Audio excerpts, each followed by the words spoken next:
Praise the lord. ఈరోజు దేవుని మాట జెకర్యా గ్రంథము 2:5. నేను దాని చుట్టూ అగ్ని ప్రాకారముగా ఉందును, నేను దాని మధ్యను నివాసినై మహిమకు కారణముగా ఉందును.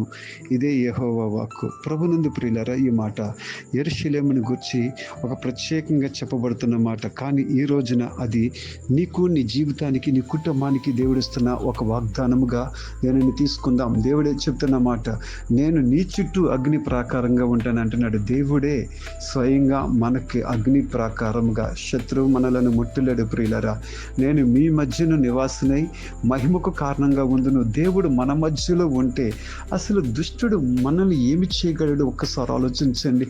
భయము అనే దానికి చోటు ఇవ్వద్దు, అధైర్యపడవద్దు, ఏం జరుగుద్దు అని ఒత్తిడికి గురవద్దు. దేవుడు మీ చుట్టూరు అగ్ని ప్రాకారంగా ఉన్నాడు, మీ మధ్యన ఆయన నివాసం చేస్తూ ఉన్నాడు. ధైర్యంగా ముందుకు సాగిపోదాం. గాడ్